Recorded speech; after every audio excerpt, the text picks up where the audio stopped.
Yo, this is D-Stock, your big boy Bay. Today we're going back to Kelvin Momo. Album Untako. The song is gogo. So yeah, let's see how it sounds like Uti Vaibanjani and all that. And then we're gonna have a good time learning and deconstructing. Okay.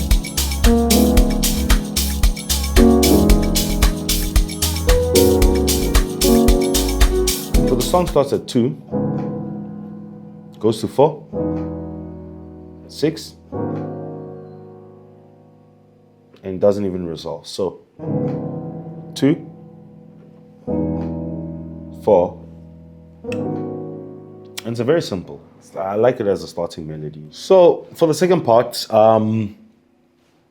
nothing too different. I was actually kind of hoping more, but let music be its music. There's something that I think when we're creating music, we gotta understand is that it's all about the identity of the song. And I understand the whole team behind Momo's song for gogo.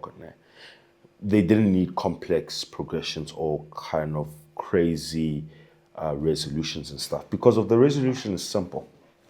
The song is based on the same progression, but between the two phases of the song, whether it's a chorus or a verse, we will omit some keys. So in the verse, well, in this case, verse against chorus, the verse will have less keys than the chorus. So in this case, right, our destination or our starting point will start at 2, right?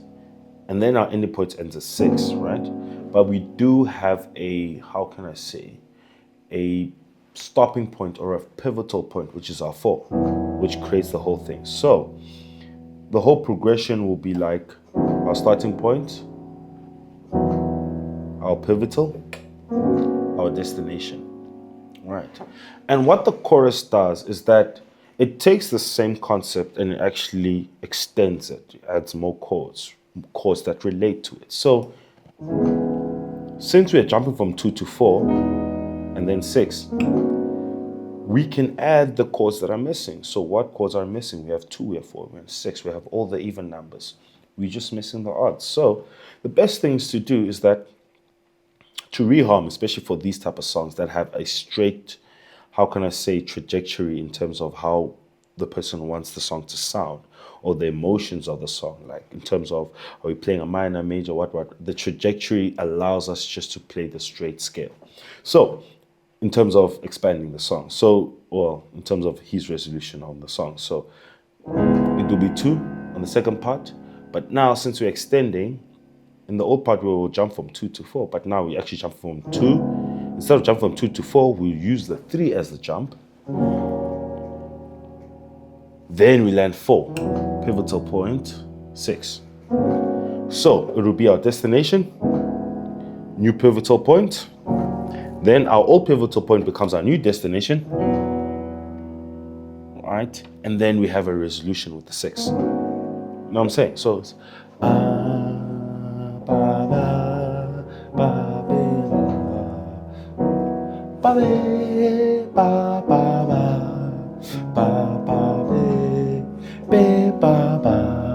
Momo's song is currently ascending, right? So this most simplest thing is to just negate. That's difference is always negation. So for me, if I'm ascending with Momo's song, if I would take the same type of feel, right, I wouldn't ascend, but I would try to descend because of I know that my starting point is 2, my ending point is 6, right? So it was something like yeah.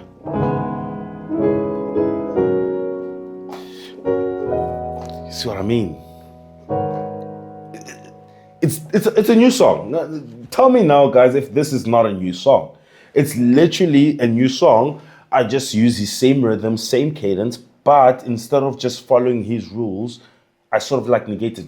If I would say music is like mathematics, yeah, it's sort of like mathematics because of 1, 2 times a minus, it still creates an equation which is viable. It still creates something which is viable. So Momo was,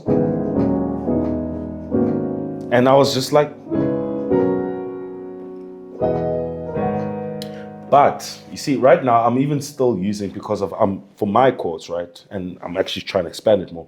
For my chords, I'm dropping 1, but I'm still hitting the 4, right? Which is still the same as Momo's song. Now you want to totally change it. So you don't want it to be like, we've got the energy of the song. The energy of the song is 2 to 6. That's how the song is recognized, because you as a listener, you're going to listen to the first melody and you're going to listen to the ending melody. And the thing is, where there's dissonance is if the ending melody doesn't, or the ending note, to be precise, it's a note, the first note. And that's sort of like creates the feel of your song. So since I'm still ending at 6, right, and I still press 4, which is part of Momo's progression, what I'm going to do, instead of hitting 4, I'm going to use my musical knowledge, a little slide on the side, a little bit of secrets in my pocket. I'm going to try to substitute my 4 with another key that is relative. Right. So it would be, in my case, would be something like this. So.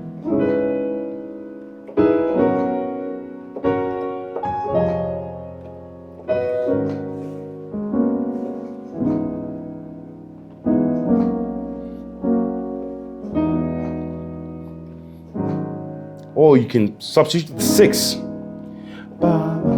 I'm going to substitute the 4. Now I'm going to substitute the 6.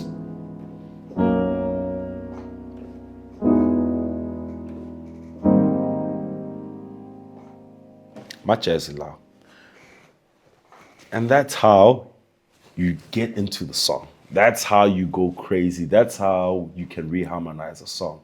So yeah, I actually have fun time with Momo's song, even though I didn't go into too depth, but the progression itself was simple. But what we can take out of it is that you can be given a progression, any progression. It doesn't mean that when you produce the same like type song, you need to follow that. You can just go, or